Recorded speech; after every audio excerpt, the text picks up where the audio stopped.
आज सती जब ये दृश्य को देखी, मन में उत्साह हुआ कि मैं भी जाऊं, मेरे पिता के यहाँ यज्ञ है तो यज्ञ भगवान के दर्शन भी कर लूं और एक बार कार्यक्रम में जाकर के सम्मिलित भी हो जाऊं। भाव मन में आ गया। सती की ओर अपने पति के पास जाती है और बोल देती है, स्वामी, अच्छा बोली, परंतु उसने ये नहीं बोली कि मेरे पिता के यहाँ यज्ञ है। तो कितनी सुंदर, तो क्या सम्मान, क्या शब्द प्रयोग करते हैं सती। ये नहीं कहा मेरे पिता, क्या कहा है स्वामी आपके ससुर के यहाँ। अपने पति को कह रही है, शिव जी को, आपके ससुर के यहाँ यज्ञ का कार्यक्रम रखा है, अगर आपकी आज्ञा हो तो जाएं, यज्ञ दर्शन करिए आएं। भगवान शंकर ने मना कर दिया, नहीं मैं नहीं जाऊंगा, और मेरे कहा मानती हो तो तुम भी मत जाना।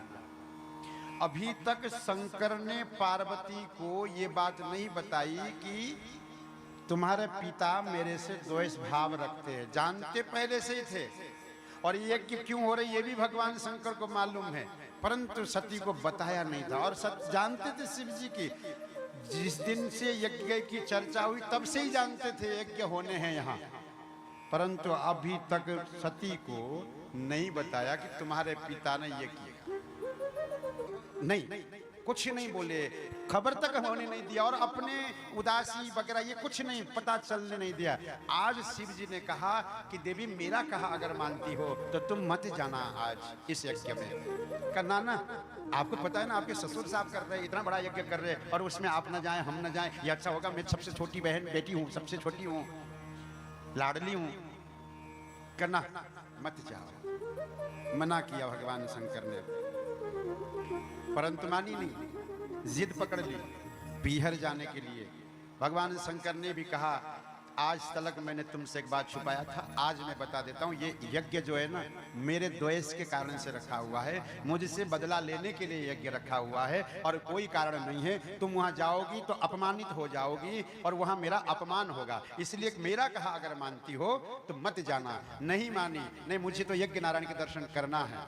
तब भगवान शंकर ने कहा, यदि पति की आज्ञा का उल्लंघन करके तुम जा रही हो तो बेशक जाओ, मैं आज की इस बात को मानूंगा कि पति की आज्ञा का तुमने उल्लंघन किया है। स्त्री स्वभाव बस, यानी स्त्रिया हट, हाँ? स्त्री स्वभाव बस रुक न पाई। तो देखा भगवान शंकर ने कि ये जाएगी, रुकेगी नहीं, तो नंदी को बुलाए, आ जाओ नंदी, ले जाओ, इनको ले जाके छोड़ दो, इनके पीहर ले आया। नंदी जैसे ले जाने लगेगा, रुको रुको रुको, इनके जितने भी वस्त्राभूषण है वो सब ले जाओ, यहाँ कोई भी चीज मत रखना अब सती की। नंदी ने पूछा क्यों, कोई भी वस्त्राभूषण नहीं रखने का कारण क्या है? तब भगवान शंकर ने कहा, अब सती वापस नहीं आएगी। दक्ष प्रजापति के वहां यज्ञशाला में कनखल हरिद्वार में प्रवेश किया, सभी बहनों ने मुंह फेर ली। देखना, मतलब जैसे सती ने प्रवेश किया उस कक्ष में, उस यज्ञशाला के अंदर, उस घर के अंदर, सभी बहनें सब ने मुंह फेर लिया, क्योंकि पिता के डर के मारे इसके पति को तो बुलाया नहीं, हमारे पति को बुलाया, हमें निमंत्रण दिए, ये बिना निमंत्रण के आई है, इससे अगर बातचीत कर लेंगे तो पिता हमें ही धक्के मार के ना निकाल दे, हमारे को ही अपमान ना कर दे, इसलिए किसी भी बहन ने सती से वार्तालाप नहीं किया। पिता तो देखना भी पसंद नहीं करते थे। जैसे माता जी जो दूर बैठी मैया देख रही थी, मैया दौड़ती हुई आई और कहा, बेटी तू आ गई, मुझे तेरी ही चिंता थी। कोई ना बोला, माँ बोली, और माँ ने कही, बेटी मुझे तेरी चिंता थी। सती ने पूछा, मेरी क्यों चिंता? तो मनी मन सोचती है कि मेरे पति ने कहा था मेरे को अपमान करने के लिए यज्ञ रखा है, हो न हो ये बात सत्य है, मेरे पति का है अपमान हो रहा है। फिर पूछा, मेरी चिंता क्यों थी? बस कुछ बात नहीं, छोड़ उस बात को, आजा तू पहले भोजन प्रसाद कर ले। करना ना, भोजन अभी नहीं करूंगी, पहले मैं यज्ञ नारायण के दर्शन करूंगी। जैसे यज्ञशाला के अंदर प्रवेश किया, जैसे ही प्रवेश करती है तो वहां आसन ब्रह्मा का और विष्णु का था, पर शंकर का आसन नहीं था। तब सती को समझ में आ गया कि मेरे पति के अपमान के लिए ही यह यज्ञ रखा है। तो आ गई अपने पिता के पास और कहा, पिता आपने अच्छा नहीं किया। अनाप शनाप यहाँ भगवान शंकर को अपशब्द प्रयोग किए दक्ष ने। तब सती कहती है, हे पिताजी, भगवान शंकर के अलावा श्रेष्ठ इस संसार में कोई भी नहीं है। ऐसे श्रेष्ठ पुरुष को आप अशीब कहते हैं, ऐसे कल्याणकारी महापुरुष को आप असीब कहते हैं।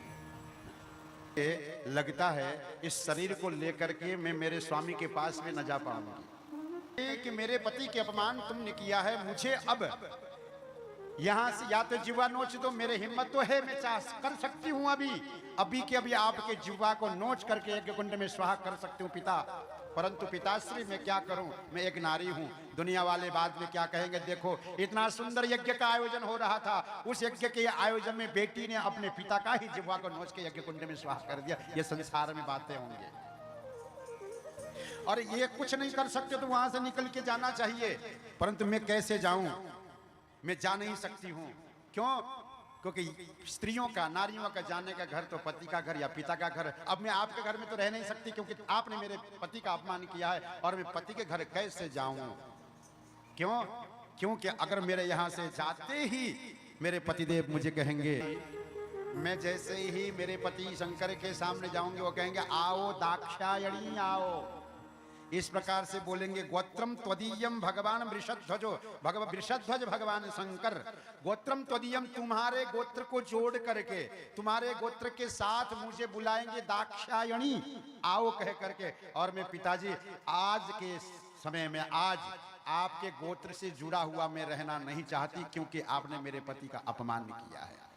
वो दाक्षायणी कहेंगे, वहां दक्ष शब्द यानी आपका नाम जुड़ा हुआ रहेगा, आपका गोत्र जुड़ा हुआ रहेगा, इसलिए मैं नहीं चाहती कि आपके गोत्र जुड़ा हुआ नाम मेरे स्वामी मुझे पुकारे, क्योंकि आपने मेरे पति का अपमान किया। इसलिए मैं जा नहीं सकती मेरे पति के यहां भी। अब बस अब एक काम जरूर कर सकती है। बोले क्या?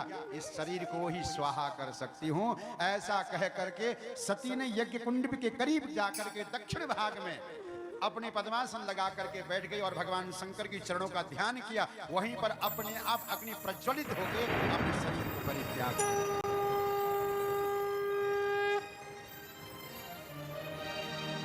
मालूम चला भगवान शंकर को कि सती नहीं रही, वीरभद्र को भेजा, यज्ञ विध्वंस कर दिया, दक्ष प्रजापति के सर धड़ से अलग कर दिए।